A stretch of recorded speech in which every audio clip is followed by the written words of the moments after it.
having trust on both sides of the equation, client side and carrier side, is immensely important and should never be underrated. Be honest, be truthful, and don't screw your friends. I mean, that's basically the gist of it. Welcome to The Defense Never Rests with Morgan and Akins, your monthly dose of uncommon sense about all things legal and some that are not. Hi, and welcome to this episode of The Defense Never Rests. I'm Megan Henry, and today joining me as my co-host is Wendy Smith. How are you, Wendy? Hi, Megan. Hi, everyone. So I'm so glad you're joining me today. I don't think we've really co-hosted together, so I'm super excited that we get to do it today together. I'm also excited because we were talking about mentorship, and I immediately thought you were the best person to come on because you have an awesome mentor-mentee relationship, and I think you have so much to add to the conversation. Thank you, Megan. And so today we have Stephen Gregory, who is the VP of Claims at Tower Hill Insurance, joining us, as well as Chris Alvigi, who is a Senior Vice President at NFP, Property and Casualty. So they're going to be joining us talking about their personal experiences with being mentors and being mentees, and just how they see the mentor experience progressing and how it is helpful in all our respective industries. So as always, if you like what you hear, please like and subscribe below.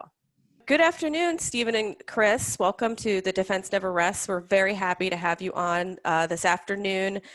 We had talked a little bit about what we were going to talk about today, but we're going to dive into mentorship and the importance of mentoring in the insurance industry, as well as in the legal industry and in brokerages. So I'm going to start with you, Stephen. So you are the VP of Claims at Tower Hill Insurance. Can you tell us a little bit about Tower Hill? So we're one of Florida's largest residential property insurers. We also have a commercial presence across several states, and our Tower Hill Specialty Group that's across 16 states and growing. Based out of Gainesville, Florida, we have an office in West Palm Beach and Lexington, Kentucky as well, and a lot of work from home folks. And so you just recently moved over there. You're not native to Florida, right? I am not. Sometime around November, December, I asked my wife if she would be open to living in Florida with two kiddos at 3 and 1 at the time. Thought it was going to be a quick, rejection, but she understood the idea, and I started at Tower Hill in March, so that was fun. And so, how was that transition to transition from Texas over to Florida? They're not exactly similar states. No, they're not. I guess we can't really tell much of a difference because we moved over the Easter weekend, and we've been sheltered in place since. So I guess we can't really tell much of a difference. Chris, I'll move over to you. You are a Senior Vice President at NFP Property and Casualty. Can you give us a little background about NFP Property and Casualty? So yes, I've been in NFP now for probably about 17, 18 months. I run the environmental insurance practice lead or practice. NFP is a privately held company which is owned by Dearborn Capital Partners out of Dearborn, Michigan. We historically have been an amalgamation of agencies, and we are now actively pursuing the brokerage model and going after larger, more institutional or diversified buyers of insurance. And have you always been on the broker side? I've never been an underwriter. I've never been on the claims side. There are too many rules on the insurance company side. I love to sell. I actually have my graduate degree from the College of Insurance, which is now part of St. John's University out of Queens, the Tobin School of Risk Management, in insurance and finance. And I've been blessed to be a broker my entire life. Love it. People like the fact that I went to school for insurance. Nobody seems to care about anything else I do except environmental placements. But you still need to have a grasp of insurance in order to sell it. I always say I'm very fortunate. Living in New Jersey, we have a lot of contaminated properties, so it pays the bills. Yeah. And well, spoken from I also live in New Jersey, but I have to be honest, I didn't ever think I would be a New Jersey. I never thought I'd live in New Jersey, but here I am. Yeah. 10 years later, still here. I love it. It's home. So I talked to both of you on the phone separately, and we had very similar conversations in the extent that we both talked a lot about mentorship and how important mentorship is in all of our industries, and that, you know, we all kind of see it as it dying off a little bit to the industry's detriment. And before we really dive into that, I'll go to you first, Stephen. You know, through your growth in the insurance and claims industry, did you have a mentor that really help you pave your way? I did. I think so. I started prior to Tower Hill. I was at USAA for 15 years. Started there in 2005, and probably around 2007-ish is when I started my mentorship turned friendship, and it was he helped a lot. I'm an introvert by nature, so you know, building the relationships was kind of one of my struggles. So building that mentorship with an outgoing person really helped, and you know, I helped that person develop as well with the property claims side of things. So all in all, it was a great relationship. And Was he a supervisor, Stephen, or was he somebody that was on like a contemporaneous level with you? so eventually he was, but we first met on the intramural fields, I think playing flag football. Oh, nice. And then at some point, he went from auto to property claims where I was, and he happened to be my manager. And then was it Hurricane Ike hit? And then just kind of, we learned from each other there. Did it grow as an organic relationship? Like, you know, you kind of clicked on the intramural fields, and did it kind of bring you under his wing? How did it evolve? Yeah, it was purely organic, through the fields and just similar things that we had in common, and then that's kind of just how it grew. And how about you, Chris? I did have a mentor. When I was a junior grunt at Aon, I transferred from the mergers and acquisitions insurance group to the energy group. There was an old time broker, Italian guy from Long Island, and he didn't ask me if I wanted to work with him. He kind of told me I was working with him, and I was hungry and I wanted to learn more. So I said, sure. And he really, really taught me a lot of what I know. And the most important thing he taught me is that relationships really do matter, and having trust on both sides of the equation, client side and carrier side, is immensely important and should never be underrated.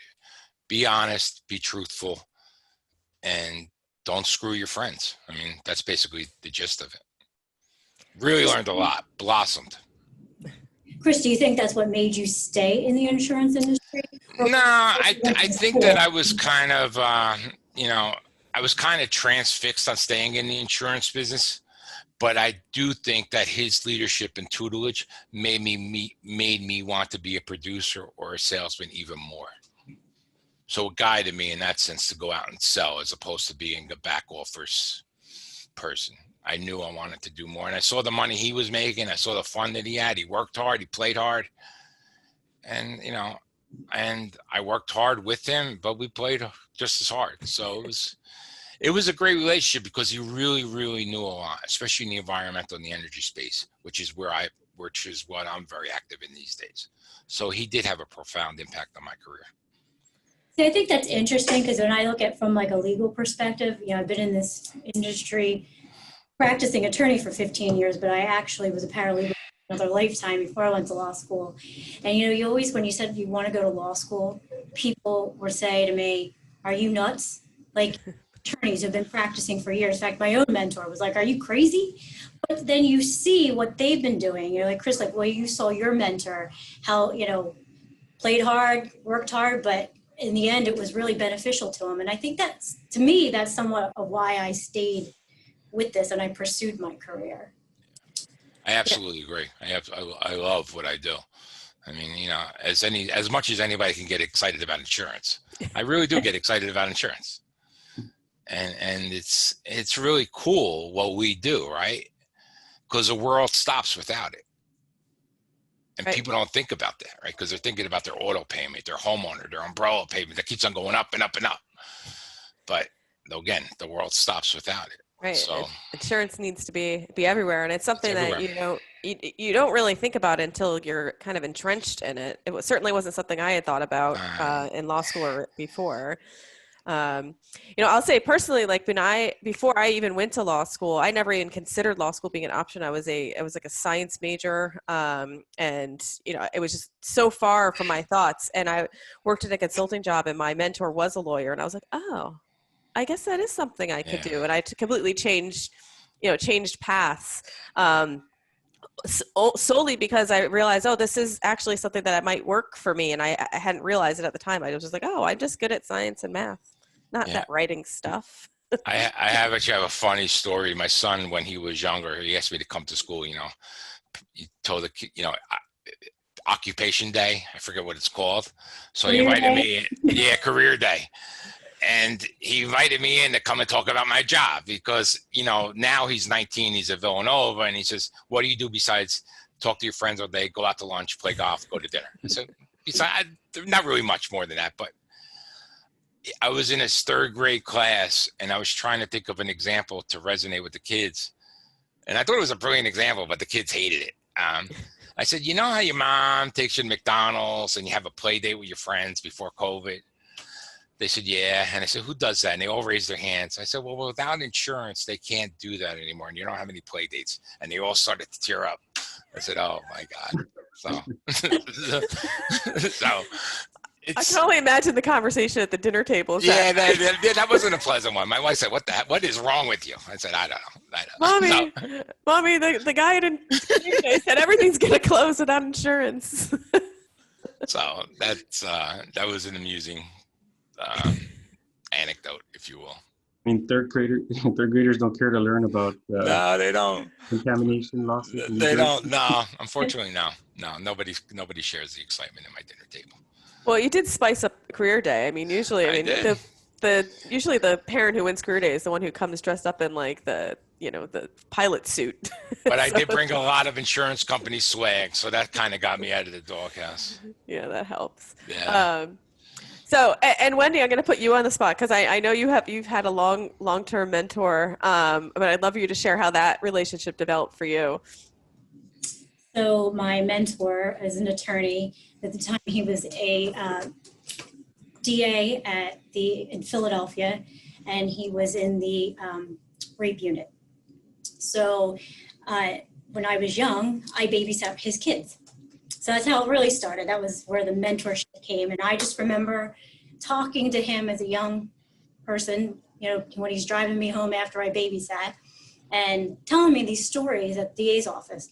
Now, ironically, as we're sitting here today, I do insurance defense, and I did not have any desire to do criminal or family law when I was looking at things I wanted to get into. But I do some criminal, but I think the way that he was passionate about the law, and then eventually he hired me, my first job, he had moved on into the civil realm. And it just, again, really taught me how to think on my feet, stayed with me, at times when I was like, I can't do this. This is, I'm stuck in this box. He would help me think outside of the box. And, I think from professional and a personal view, I think that is actually why I've stayed in the career that I chose. And I think that's a really important point, and why it's such an important role is that, through all our industries, there's easy times and there's not so easy times. And when you have that person that can kind of not only give you the tools to learn, but also to help you through the times that it's not so pretty and not so kind, I think that is of utmost importance, because otherwise, think of how many lawyers would leave their field. Think of how many brokers or adjusters would leave their fields in the times that things got stressful or boring or annoying. And to have that person that you can, go to and look up to, or they can offer their war stories or whatever it may be. I think it's, it's a very important role to have. Did either of you find there was times that you were just at your breaking point and you went to your mentor and you got, guidance one way or the other that, kept you on track or pushed you to a different track?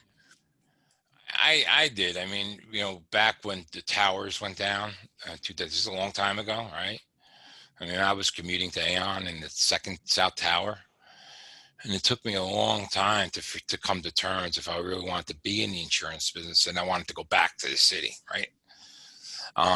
But at the end of the day, you have to, I think it's important for younger people, younger colleagues, to understand which mentors are real and which mentors are less than real, right? Because that was a very valuable lesson I learned as I was coming up through the ranks. A lot of these corporate people, guys and girls, would just talk and talk and talk and not say anything.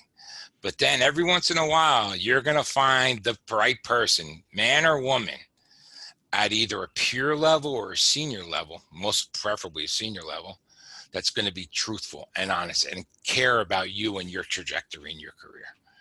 And I've been blessed with that. I have been, because it just, if you need somebody to talk things through, right?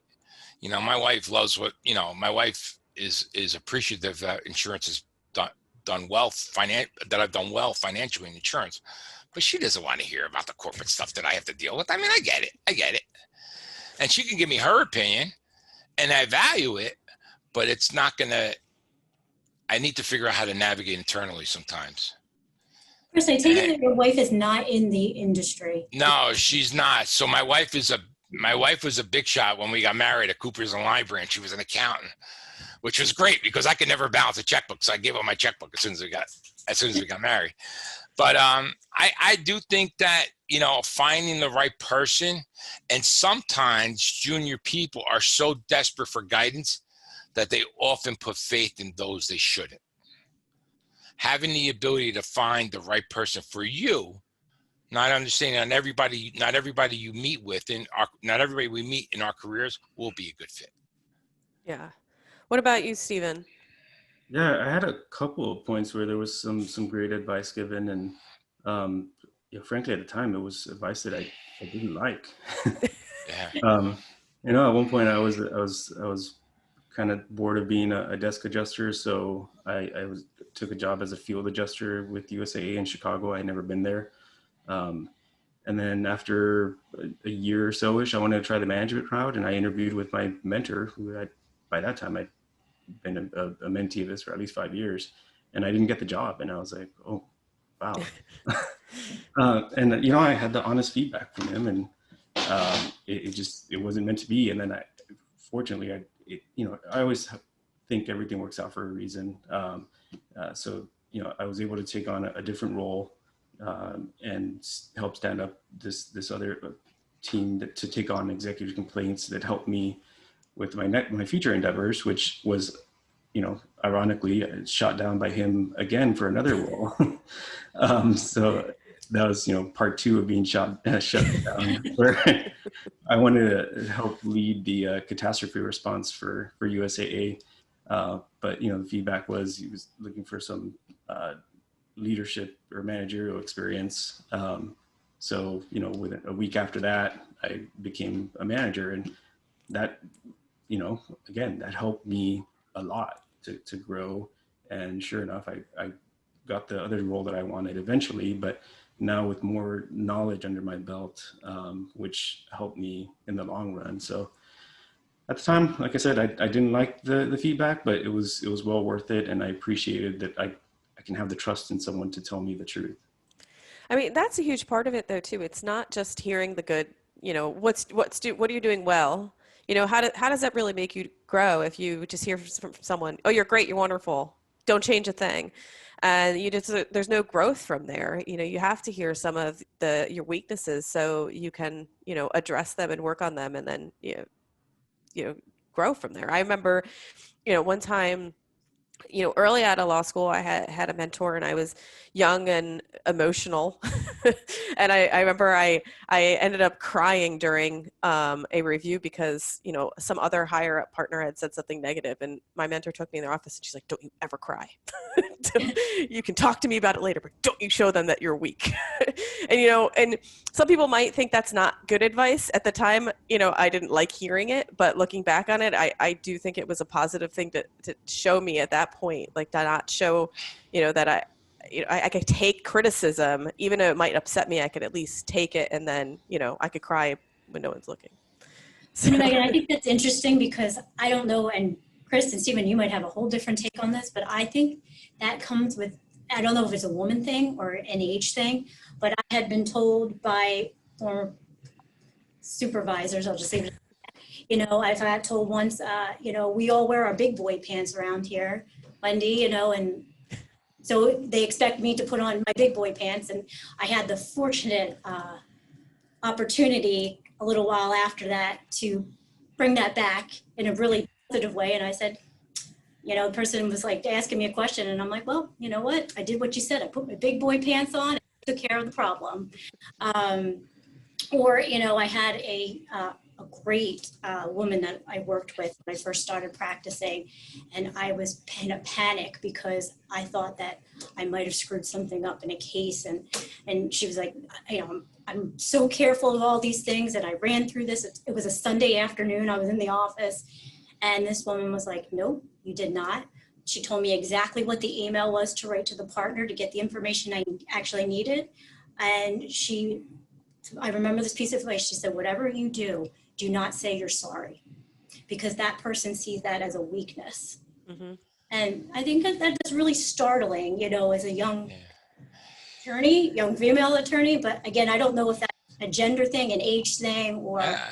I don't know if I agree with that. I gotta tell you, when did it become so bad that we can't show emotion? When did it become okay for us not to say I'm sorry? I mean, I'm a bullheaded guy, right? I mean, I shoot first and ask questions later. I want to get the deal done. I mean, my reputation in the business is, it's not whether I can work with you, it's whether you're going to be able to work with me. Because in my opinion, as a broker, different on the carrier side and the client side, but as a broker, if you have revenue, you're protected. If you don't have revenue, we have nothing to talk about. Then we're an expense, right? I don't want to be an expense. And more importantly, I don't want anybody that works for me to be an expense. But I do think that sometimes we get so caught up, and I realize this in my other firms, that all we deal with are these corporate robots, that they think that they know everything about the corporation and everything about people, and they're they're judge, jury, and executioner on how people should act and shouldn't act. Well, who the hell gives them that right? And I think that we all need to be human, and we need to go back to some sense of civility, right? And we all have to understand we're all different, and we don't bring identical ideas to every decision. And I'm not hiring people because I want them to think and act like me. I want them to think, and I want them to be you. Be yourself, and let's figure out how we can build it together. So I don't know. I mean, I got to tell you, I'm torn. Like, I make mistakes. I'm a hothead. I scream at people. Sometimes it's warranted. Sometimes it's not. But if I'm wrong, I'm going to say, my bad. I'm sorry. I didn't mean that. But if I'm right, don't let it happen again. Right?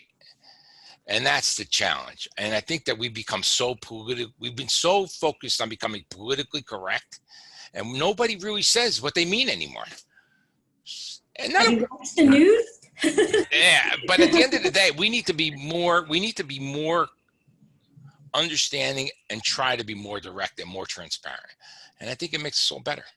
I think that's great advice. And is that that is the typical or perfect advice that a mentor could give a mentee. I mean, and I think that's why everyone's a little different too. I think that advice might work for some and not for others, or some companies and not for other companies. So, I think it's a product of like reading where you are, who you're dealing with, and whether or not that, that works under that specific environment. Yeah, no, I was gonna say, Wendy, I don't know that I ever faced that. I have a beard now, and I've had that for a while now because I was. No one's ever told me to grow a beard. That was advice given to me like 3 years in. Like, you look like a college kid that doesn't belong here, and you're working with a bunch of tenured claims adjusters, like, you a beard. I haven't lost it since. I started at Tower Hill, and I was asked my first day if I was the new intern, because there was an intern starting the same day. I was like, man, I'm close to 40, and I still. But I think I've been fortunate to work with with a diverse group. And I mean, part of the reason that I'm at Tower Hill is because one of my prior leaders is the chief claims officer here, and she's a very influential leader. I highly respect her. So that's one of the reasons why I left a very secure position at USAA after so long.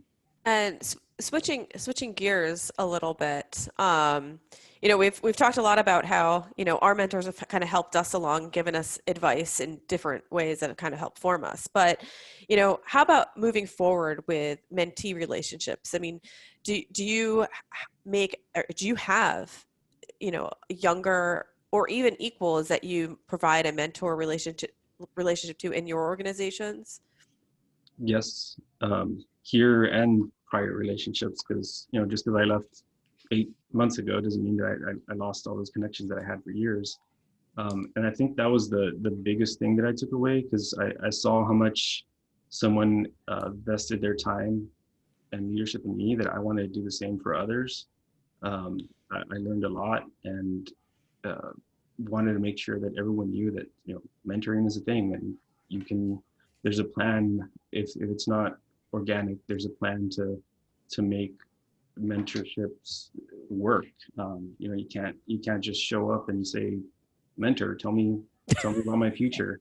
You have to prepare, you have to approach them with a plan and what you expect to get out of it. And as a mentor, you learn from the mentees as well. So it's a two-way relationship. I agree. I think that I've mentored a lot of people over the last 15 years, many of which at my prior firm or firms have gone on to much bigger roles and better roles, whether in the firm or outside the firm, the brokerage side, carrier side, or client side. And I think that if you're honest with the junior staff, and you try to guide them in the way that suits them, it'll pay dividends, not only for you, but for them.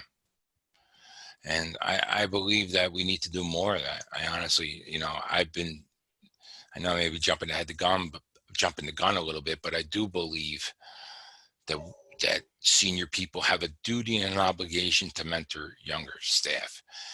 And we're falling, especially in the insurance business, I believe we're falling far short of that goal. And you go right into my next point about the decline of it. And, Yeah. you know, I think you and I talked about this as well. I mean, when, at least I see from the legal industry, if you have a fall off of real mentorship, then what happens to your clients? Yeah. You know, if you don't have, you know, people that work with you and below you that you trust, that you're willing to work with you, with your clients, and introduce them to your clients, then what happens when you go? And where do your clients go? They're not going to stay with you if you don't actually are trusting, you know, to grow people below you and have them actually meet your clients. And I think I see it being a problem in the legal industry. And I mean, do you see it to be a problem in your industries as well?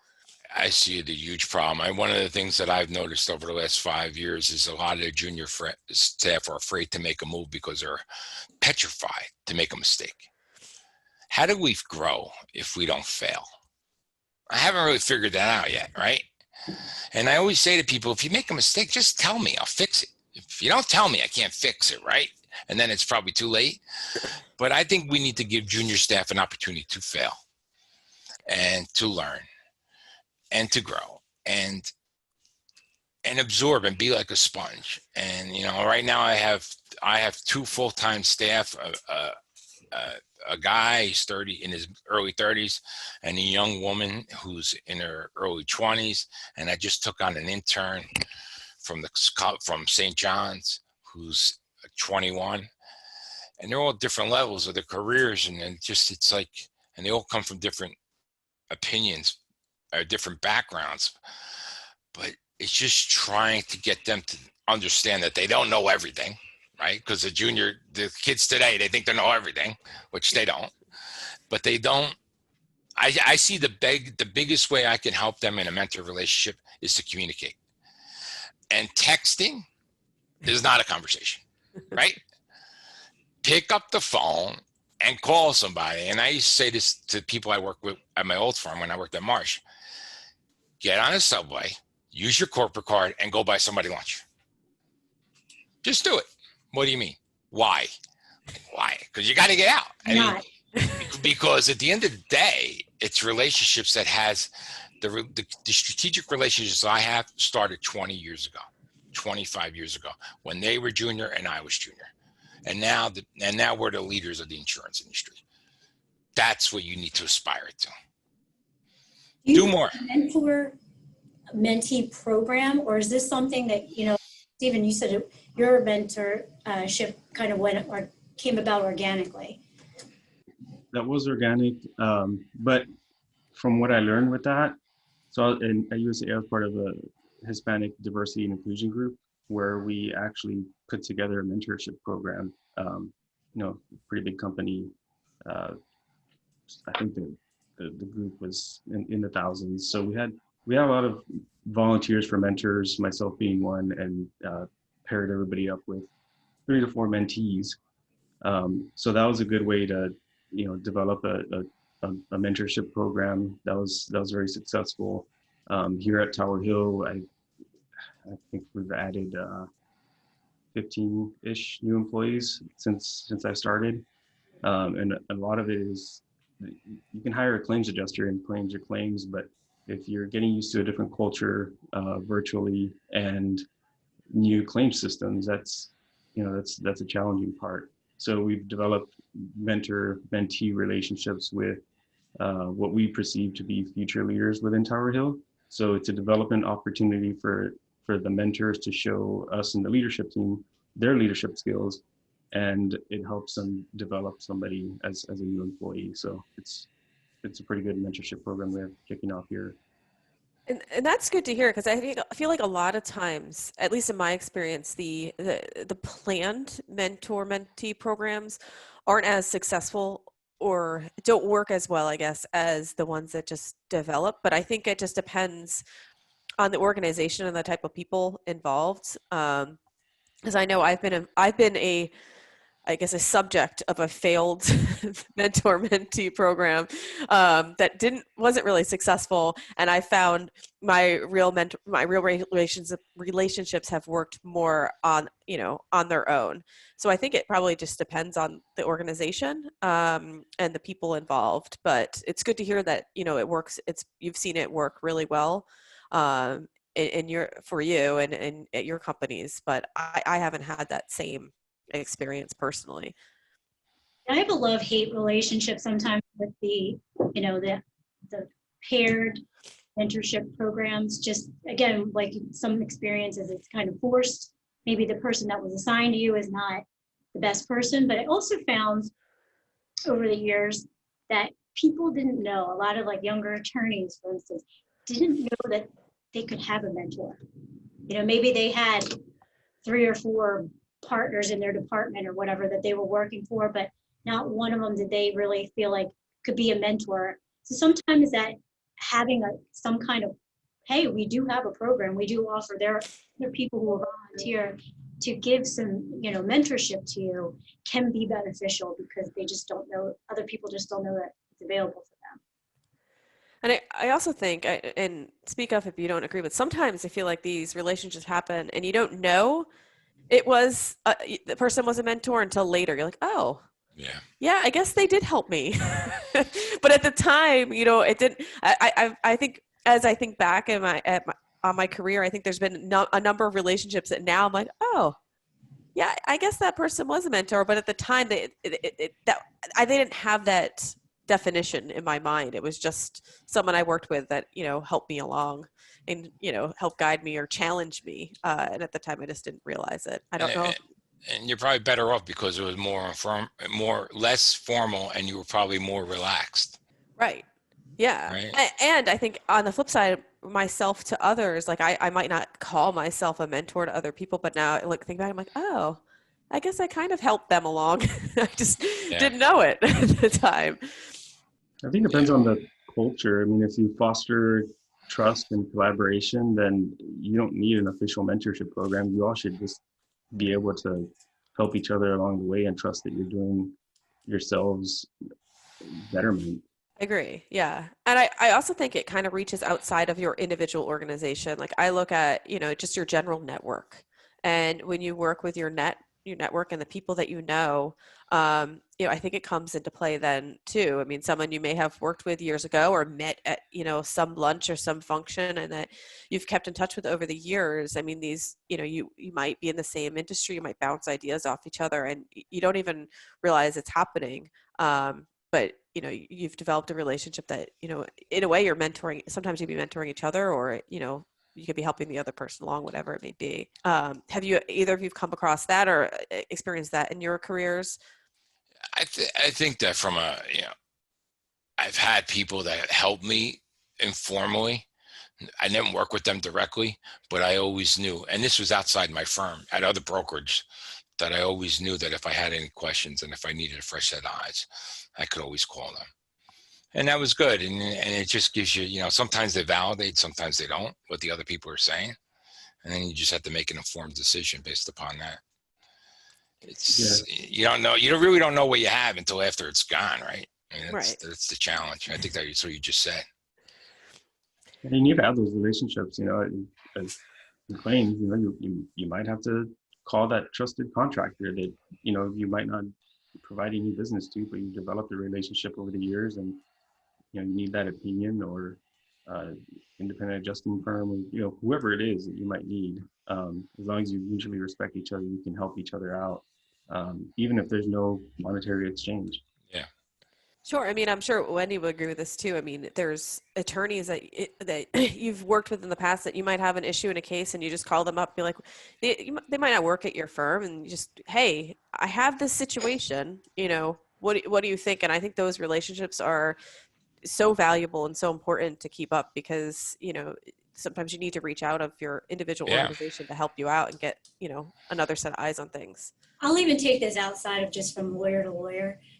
Being in this industry for over 15 years, the clients that I have in the insurance industry, like you guys, brokers, claims adjusters, supervisors, employers, I like the fact that I've known some of these people for many years, and I feel that we've had developed that kind of relationship where, for instance, I'm doing a seminar. I was asked to do a seminar in 2 weeks. And I went to some of the people that I've worked with to ask just what their opinions are about what they're seeing with their COVID claims.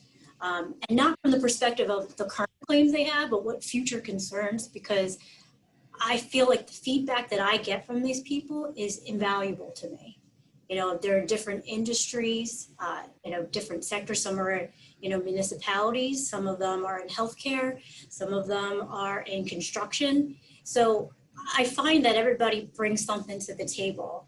And I really think that that's an important fostering of a mentor-mentee relationship.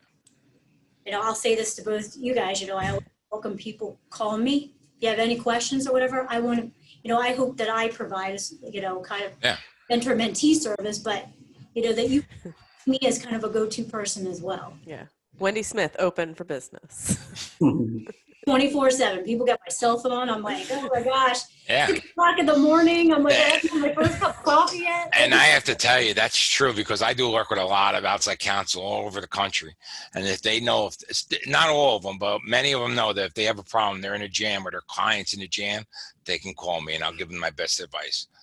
Insurance is not always the answer. Hopefully it is most times, but sometimes it's just having a conversation and understanding what the risks are and potentially how you can mitigate those risks. Right. But to have attorneys and clients that just call you constantly and ask your opinion or refer you to their colleagues and clients blindly is it's the best endorsement, right? Yeah, it's a beautiful thing. It's a beautiful thing.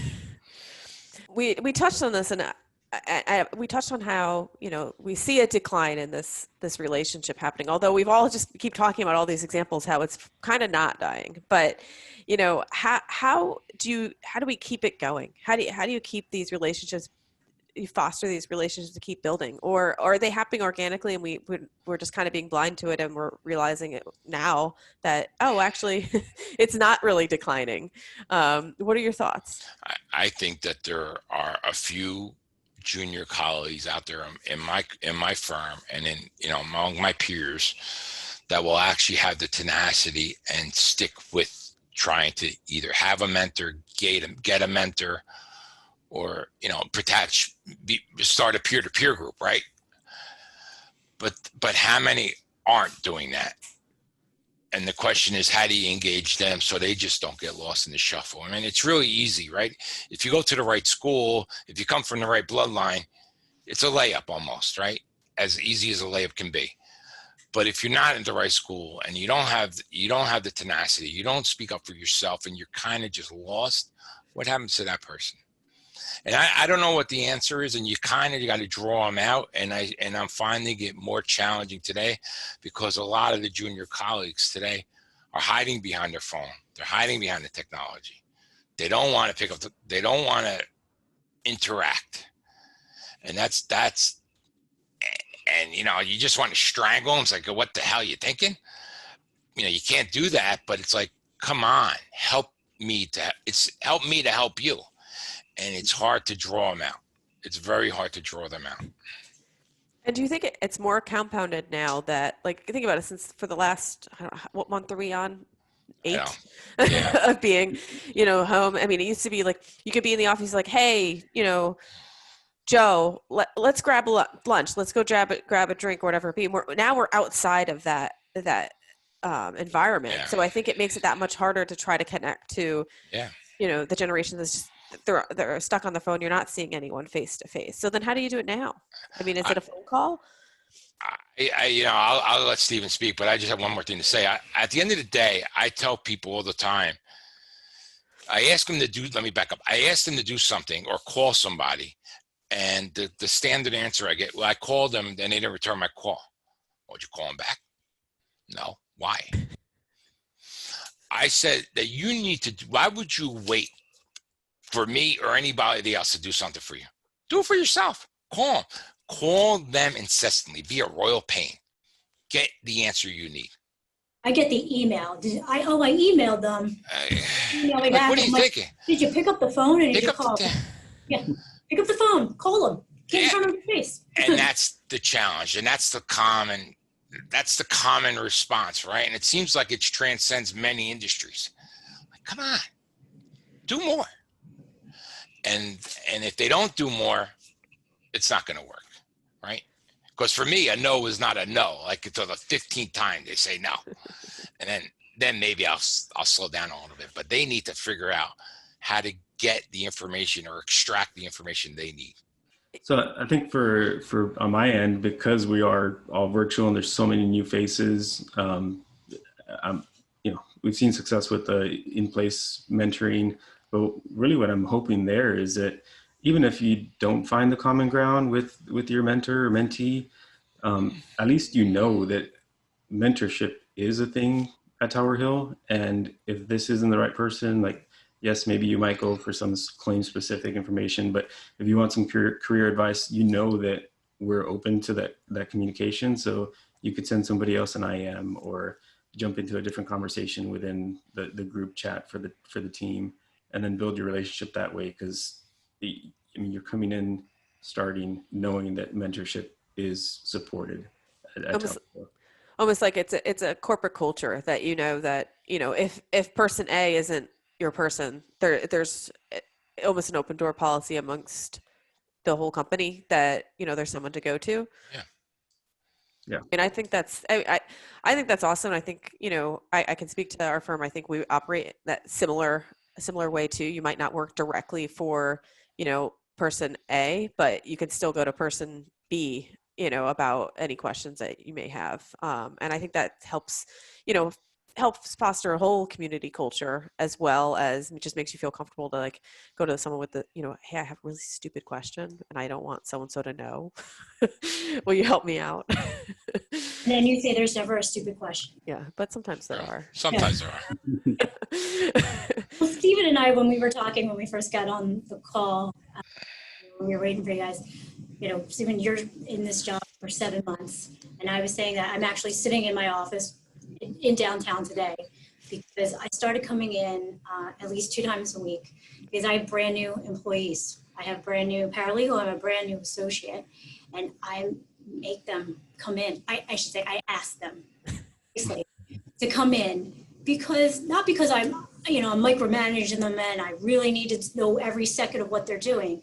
But I just can't imagine starting a new job. You don't know anybody and you're in this pandemic and everything's remote. It's so easy. And before, when we had a whole office full of people, you could ask so-and-so, like even though you didn't work for me, you worked for Megan, you could still, Megan wasn't there, you could ask me, I think that just is so key right now. And, granted, if somebody had said, oh, I have a safety issue, concern or whatever, we'd work something out, Zoom capabilities, you can see our faces, but I just think that like the immediate access and answer questions and having a little bit of a person-to-person conversation is just important. Yeah. And Stephen had to go to a whole new state with whole new people and team. Like he didn't even know his neighbors yet. Yeah. Do you know them now?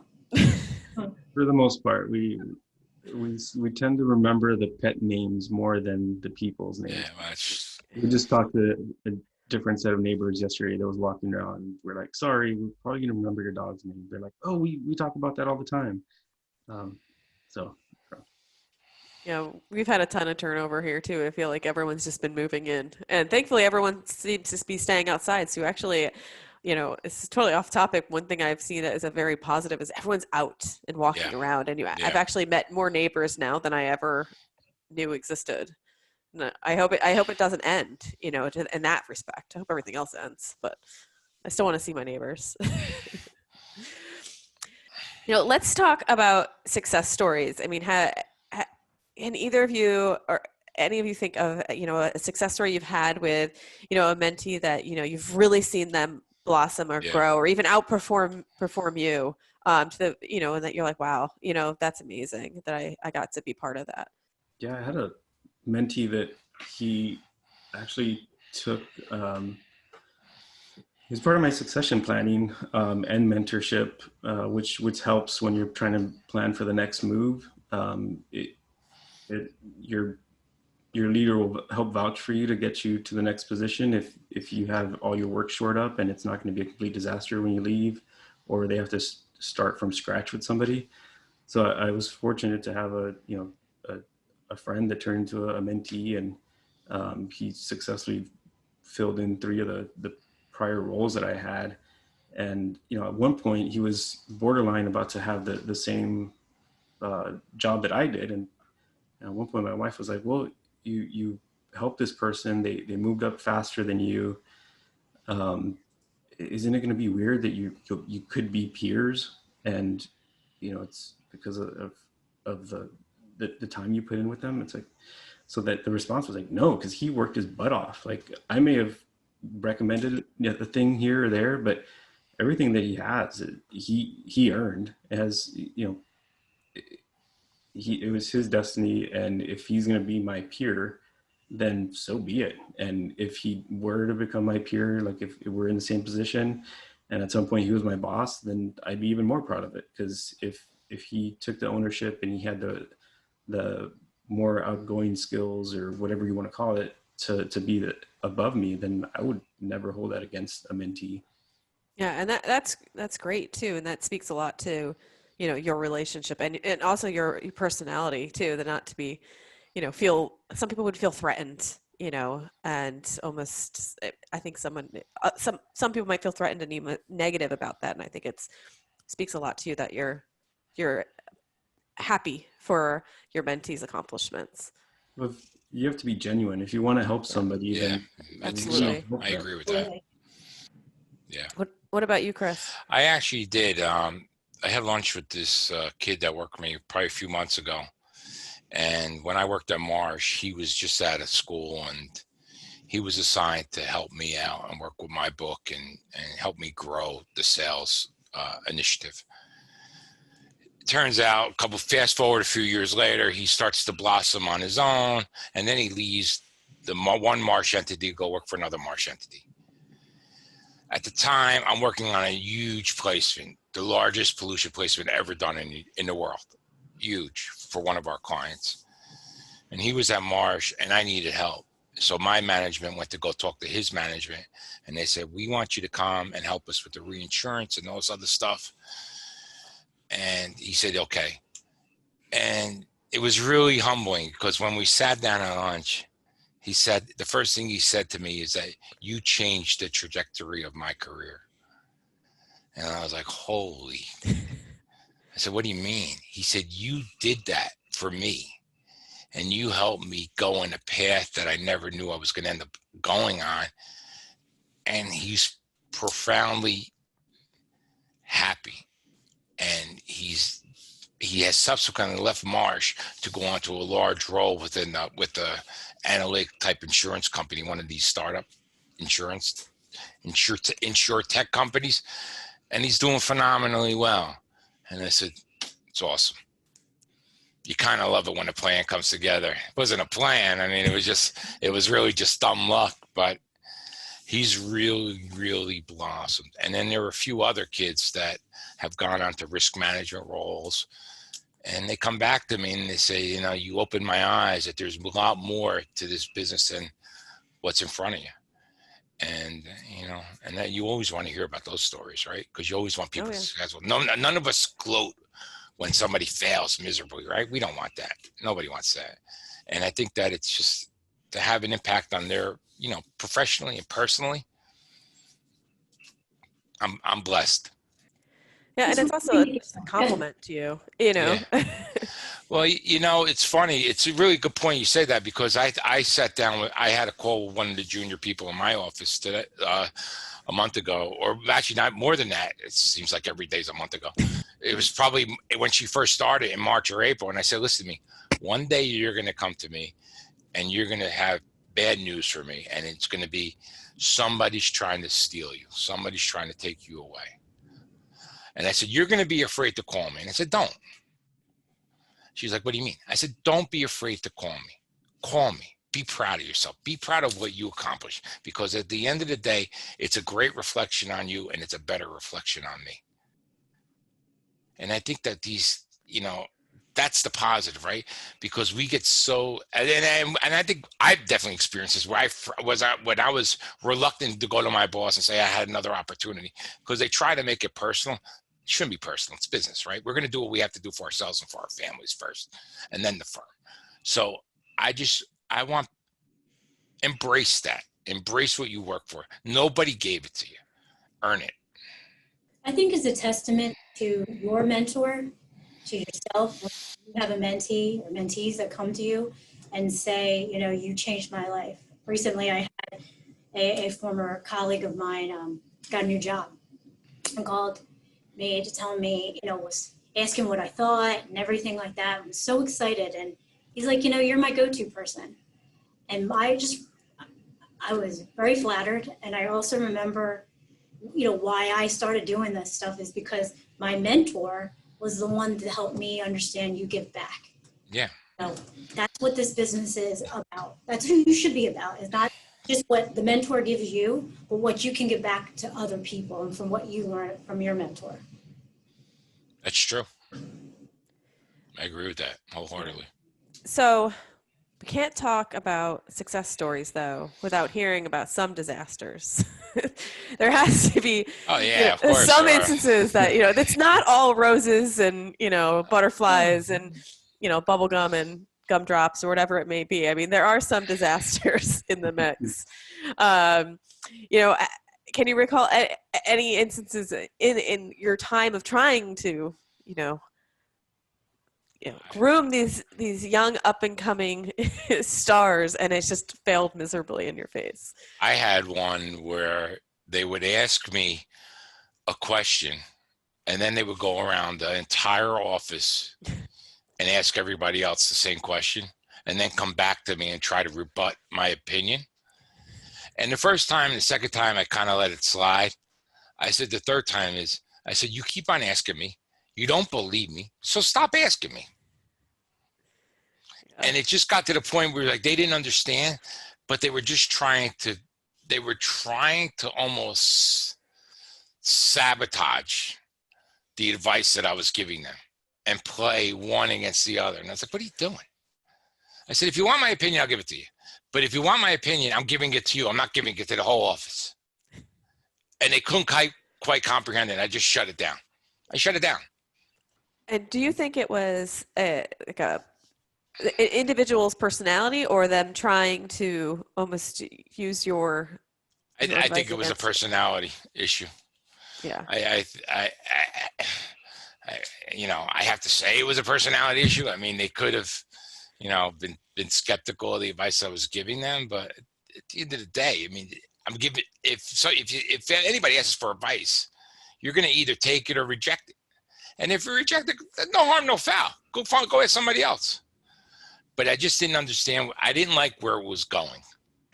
How about you, Stephen? I think for me, it was, and I think about it because I try to think what I could have done different, but it was one of those assigned mentees. And at the time, I think they were like one level below, but a different part of the company. And then when the mentorship actually formed, that we were technically in the same level, but completely different, like not even to do with insurance. And the minute that the mentee found out that we were essentially peers, it just kind of like the conversation just like ended. And I was like, well, it's just so weird. Like you can still learn from each other, even though you're having like no relationship business wise. There's sure, I mean, that person had been there for over 20 years and, I hadn't been there that long. Or, I'm sure there were things that we could have gained from the relationship. But so I tried a couple different things to open conversation, but I think it was just, well, you're at the same level as I am. So I feel I need somebody higher. So I'm still baffled to this day about that. I mean, I think to it's me, the competition. yeah, exactly. It's the Well, it wasn't competition. even that. It was like they've never done anything with insurance. Like, it was at USA, so it was a completely different part of the company. Like, there's no way that we can compete for any similar role ever. I just didn't understand it. And it might even be like, I don't know their situation or anything. It might just be something, some people I think have it in their own head. Yeah. There might not be any competition, but you see this, Megan, I'm sure you agree with this, different firms, I've been in different firms. One of the common things that I see, and I think this is sad, is you have a mentee relationship and you think that this is great, but once these people start thinking you're infringing on their business, Yeah. you might start, oh, this person might take a client from me and I want my business like this. That's when that relationship starts to fade away. And I think what really is an eye opener, and this is something that, again, my mentor taught me, is that if you open yourself up, Yeah. you're like, hey, like we're all in this together. We share, like it actually grows your business. It's the opposite that happens. Yeah. Yeah. I've actually had it where I've told people, do me a favor, call this person. And then it was, did you call him? Did you call him? No, I didn't call him. I said, call him. And then the one guy that works with me, and I said, finally I said to him, you didn't call him. He said, no, I feel like an idiot. I said, well, you should feel like an idiot. I said, because at the end of the day, I know what he's going to tell you, but you don't know what he's going to tell you. He may help you. It may not be this opportunity. It may be another opportunity. Well, what harm is it to talk to somebody? Sometimes they just got to learn on their own, but it's just like we've all made mistakes. It's like I tell my kids, learn from my mistakes and move on. Right. But you can't teach people everything. Yeah, and I mean, I found a lot like early on when you had peers that you would be trying to learn from, there would be, some sort of level of competitiveness about, client contact or files or whatever it may be, rather than, hey, like we are all in this together and we'll all benefit if we can kind of help each other out. But there's always those few that are like, I don't think I'm going to help you, because if I help you, then you might get ahead and, be ahead of me. And I think it's all kind of silly. But I've definitely experienced it. I'm sure, everyone can speak to having that, that experience. Yeah. So I want to close up with this.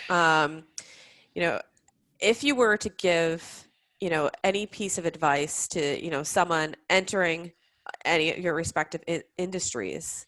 As a very green young individual, what piece of advice would you give them in order to catapult their career forward in the best way possible? I always say that my contacts and connections can get you in the door, but they're not going to keep you in the door. So at some point, you got to develop your own personality and persona and be your own person, and use the contacts and use the relationships that are out there and in front of you, ready to be used. Don't be afraid to leverage your network. Yeah, I think that's great advice. It's a piece of advice I wish I could have given to myself as like a young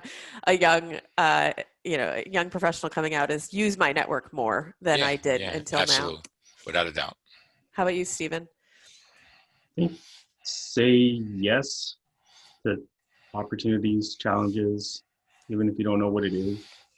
Just throw your name out there and be genuine when you work with people.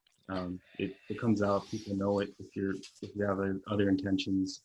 So I think those are the two biggest things. Just don't be afraid of trying things. I think everyone kind of touched on failure. I mean, if you mess up, chances are just fess up, and I guarantee you'll never do it again. Right. Everyone messes up. I mean, how could you possibly go through a career and say, I never messed up once? That's nonsense. Then you probably played it safe the whole time and didn't try to push the box a little bit. Absolutely. Absolutely. Without a doubt. How about you, Wendy? I'm going back to, what you said before, all of you said, be yourself. I think if you be yourself, I think that's going to get you far. And I always say this to people, my door, my phone, everything is always open.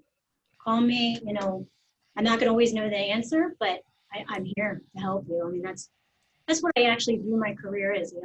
I provide a service to people. I'm here to help people. Yes, that's a perfect way to end it.